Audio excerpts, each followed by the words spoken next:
everybody, and welcome to this edition of Jump Around Weekly. This week is October 12th. We're just getting back from the U.S. Senior Open Nationals, and the guys did a wonderful job. We're very happy with their performance, and just excited about where the future of this Badger program is heading. Today we have a special guest on the program. We have Braxton Amos. Braxton signed his letter of intent with the Badgers last November and has deferred enrollment this year. And we're going to catch up with him, talk about his tournament, his recruiting process, and some other things. And then hopefully we can get to some questions that you fans answered at the end. So without further ado, we'd like to welcome Braxton Amos to our program. And how are you doing today, Braxton? What's going on? Doing pretty good, just got back from a run, just hanging out here at the house, trying to get things organized, laundry and everything after the Open. Good. Let's jump right into it, man. Tell us about what you think about Madison now that you've been here for a while, and what are some of your favorite things to do in town, and how do you like what's going on during your gap year? Madison's awesome. It's starting to get a little colder. It's fun to walk around, see all the trees and everything changing. While it's still 80 degrees back in West Virginia. It's just a beautiful city to be in, and it's fun to, just walk around, take the dog for a walk, run, hang out with my teammates in town. Good. Real quick, something I wanted to also touch on is what I know that, obviously we've had a lot of conversation about this during your recruiting process and some other things, but what really were some key things to you that went into your decision to kind of take this gap year and, try to get ready to make a run for the Olympic Championship? The Big Ten hadn't made their decision yet as far as season or not season. It's still up in the air as far as what they're going to do. And, we just didn't want to waste the redshirt year and just sit around. Taking the gap year, I'm still able to work out with the RTC. It's kind of the best of both worlds. I'm up here training hard. But I'm also not burning time off my NCAA eligibility. Awesome. You took third at your first senior level tournament this weekend, Greco-Roman. How'd you feel about your performance, and how was your training? And, talk a little bit about that. Training for it was a little tougher than most training cycles I'm used to. Working out with the college guys is a lot tougher, both mentally and physically. But, I thought I did a good job. Boykin beat me last time 8-3, 7-3, something like that. And now I'm starting to close the gap. It was 3-2. And, I get grounded before going out of bounds. I finished the gut wrench. Coach Reader, I believe you have something to ask. All right. So Braxton, talking a little bit of changing gears here, talking about your recruitment process. Talk a little bit about your recruiting process and how you ended up in Madison, and do you have any advice, for younger age kids? So I took my process a little differently than everybody else. I took my time, deciding schools. I didn't take an official visit until my senior year, or the fall of my senior year. I think I went on 7 or 8 unofficial visits, just trying to find the places I wanted to be at and what I was looking for in a school. And, Madison kind of had the best of everything I was looking for, great academics, great teammates, just great coaches in general. That's great. Coach Gross, anything you have? Yeah. So Braxton, you had an unbelievable senior level debut. I think probably all of us got our butt kicked in our first senior level matches, right? You went out there, you got 3 tech falls, you got a pin, and then you drop a short one and close the gap on a guy. What is your mental process? How are you handling it mentally, going out there and wrestling, at the senior level for the first time, and how are you kind of getting up and getting ready for each match? Kind of walk us through your mindset and how you're approaching that.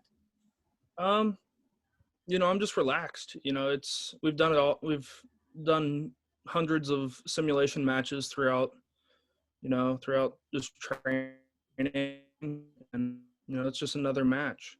It's not anything new. It's just instead of wrestling a teammate, it's wrestling some other guy that doesn't know what I'm going to do. And, I just try to stay as relaxed and, still warm up, still be focused, but not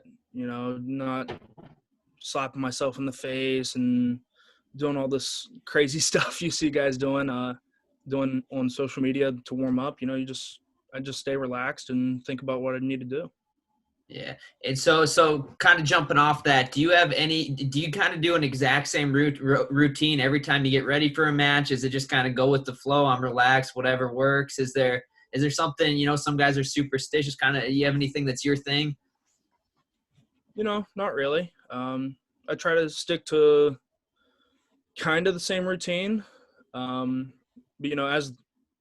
especially on the backside of tournaments, you get done with one match, you turn around, hey, you're up in 10 bouts. Hey, you're up in, they're already on in 74 kilos. They're already on 86 kilos. It's time to warm up again. So, you just, you try to stick to routine, but sometimes you just got to go.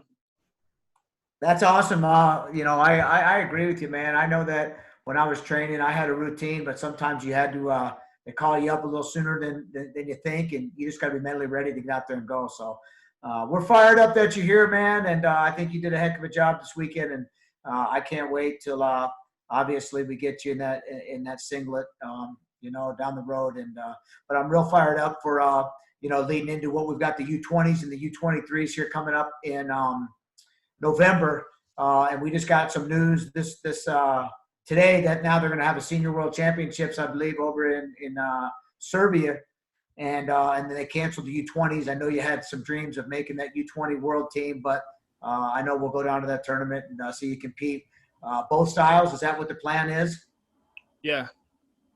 U20 or U23 or just U20? What are you thinking about? I don't know yet. I still have one more year of U20 eligibility after this year, so I might just do both styles at U20 and then figure it out next year. Good. Some current news with our program, our scheduling was approved by the Big Ten on Friday, and it looks like we're going to start our season. The first possible date that we can compete will be January 8th, and we'll have 2 out-of-conference matches, January 8th and January 15th, and then we'll jump into our Big Ten season after that. We're just waiting on the Big Ten to, assign our matches, and then we can update you guys a little more on all that good stuff. So that's about all the current news for the week. We appreciate Braxton being on, and I know that hopefully now we can jump to some of your questions and answer those for you. We asked fans on Instagram for some questions. So the first one is from Fitzsimmons Jake, who asked, who's all going to U23s? Johnny, you could probably answer that one. Yep, absolutely. So going to U23s, we got a great group going right now. We're finalizing our numbers and exactly who's all going to be headed there. But a couple guys off the top of my head are guys, the Model brothers, Anders Lance, Eric Barnett, Kyle Berwick, Ethan Rotundo, Jared Kradinger, Tyler Dow, and I'm sure there's a lot more that I'm missing here. But we've got a great group going. We're excited. They're in the middle of their training cycle. We're about 4 weeks out. We're really, really excited, and these guys are hungry to compete. They're hungry to get back on the mat, and I think after watching the U.S. Nationals, it's got them even more excited. So, again, we're going to be headed up to Omaha in about 4 weeks. Packy MMA asks, how do you get the team mentally ready for their matches? That's a great question. This is an individual sport. We have our message throughout the year. They have a hustle, effort, and attitude in all positions, in all areas. That's the mental part of it for us. And then each individual needs to be treated a little different. And I think that when you can handle each individual, 32 individuals, if you can find a way to tap into their mental mindset and make sure that they're clicking on it, all cylinders, I think that's when you finally have good teams. And I think only great coaches can really find that one thing inside the one individual that really makes them click. And, that's all kind of relationship based, I believe. You've really got to spend a lot of time with each athlete on and off the mat, in the office, out to eat, and find out, talking to them, what really makes them click. And there's a lot of things that guys don't want to hear. There's guys that want to be left alone. There's guys that need to be, fired up. You need to put some AC/DC on. Who knows? But you've got to be able to find what each athlete clicks. So there's not really one answer I would tell you that gets our guys going, because I really believe it's individually based. Coach, what was your mindset going into matches? Me, I had the mantra that I deserve to win. That's what my coach told me, that you got to put the work in to believe that when you stepped on the mat, you said that you had to deserve to win. And, there were times when I was injured. Sometimes I couldn't practice for 3-4 days before a match. And it was hard to say that I really deserved to win, because I didn't put that work in that week because I was rehabbing a knee and couldn't practice for 3 days. So for me, it was always about, and that's why I worked for it real hard, because I wanted to make sure that when I said that, I believed it. So for me, I knew my last thing I said to myself before I put my foot on that line was, I deserve to win. Shook the guy's hand and I scrapped as hard as I could. Love it. Our own Evan Wick asks, boxer or Pitbull? I say kangaroo, Wick. That's kind of an inside joke. We have a running joke on our team about Evan thinks that he can beat up a kangaroo in a boxing match. I got my money on you, Wick. Me too. But I'm definitely boxer over Pitbull. Anybody else? I'm a boxer guy as well. Pitbull. I'm up in the air. I love all dogs, man. I can't pick. That's because you got 2 pounds with a combined weight, 2 dogs with a combined weight of 6 pounds. Hey, I just weighed my German Shepherd today, 4 months, 50 pounds. Getting to be a big boy. This one could go for Braxton. We've got, what's your favorite cross-training workout or thing to do? I like to run. I don't really do a whole lot of cross training. Running, push-ups, pull-ups, lifting of any kind, really, whether it's CrossFit or powerlifting. I've done both. It's whatever works for you. As long as you stay consistent and just put heavy weight up, you're eventually going to get stronger.